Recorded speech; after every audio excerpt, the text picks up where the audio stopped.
বিয়ের আগে প্রেমের অফার কয়টা পেয়েছেন? এটা বলে যাবে না, এটা বলে জামাই পিটাবে। মানে অফার তো পাওয়া যেতে পারে, অফার দিতেই পারে মানুষ, কয়টা পেয়েছেন? এখন কাউন্ট তো করি নাই, সেভাবে বলতে পারতেছি না। 50 বা 100 পেয়েছেন? I don't know. বিয়ের আগে তো প্রেম করা হয় নাই? না না, আমার খুব ইচ্ছে ছিল আমি যার সাথে প্রেম করব সে হচ্ছে আমার স্বামী, আর আলহামদুলিল্লাহ আমি পেয়েছি। কেমন চলতেছে প্রেম, কেমন চলতেছে ভাইয়ের সাথে আপনার?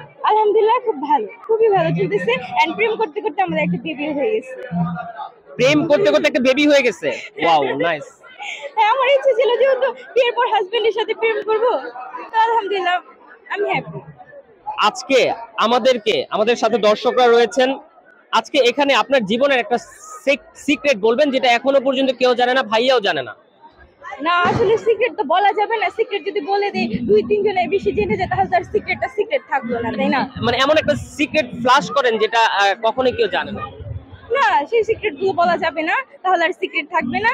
থাক বাবা, আমার সিক্রেট আমার কাছে। কেমন আছেন? আলহামদুলিল্লাহ ভালো আছি, আপনি কেমন আছেন? আলহামদুলিল্লাহ। মেলায় কেমন লাগলো? আলহামদুলিল্লাহ খুব ভালোই লাগতেছে, খুব ক্রাউড হচ্ছে। কিছু খাওয়া দাওয়া হয়েছে? না, মাত্র আসলাম, খাওয়া দাওয়া হয়নি। আচ্ছা, এটা তো পিঠা মেলা, পিঠা বেসিক কিছু কোশ্চেন করি। হ্যাঁ অবশ্যই করতে পারেন। কয় পদের পিঠা রান্না করতে পারেন?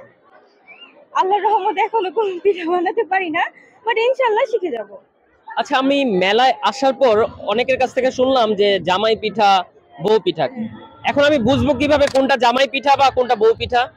যে পিঠা জামাই বানায় সেটা হচ্ছে জামাই পিঠা, আর যেটা বউ বানায় সেটা হচ্ছে বউ পিঠা।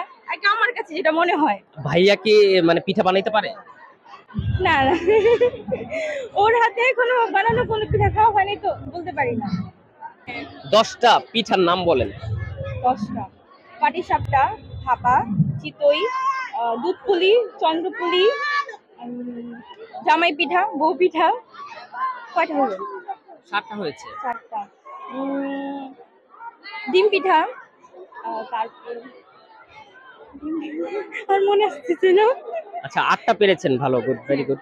আপু, আগে যে বিয়ের আগে মেলায় যেতেন, অবশ্যই অনেক ছেলেরা লুক দিত, তখনকার মেলা আর এখনকার মেলার মধ্যে তফাৎটা কি? তখন সিঙ্গেল ছিলাম, এখন ম্যারিড, এই তফাৎ মনে হচ্ছে। মানে ম্যারিড হওয়াতে কি কোনো প্রবলেম হয়েছে বা লাভ হয়েছে এরকম? না, আমার কাছে তো মানে কোনো ডিফারেন্স মনে হয় না, কারণ বিয়ের আগে আমার কোনো ইচ্ছে ছিল না যে আমি রিলেশন করব বা এটা সেটা, তো আমার কাছে সেমই মনে হইতো।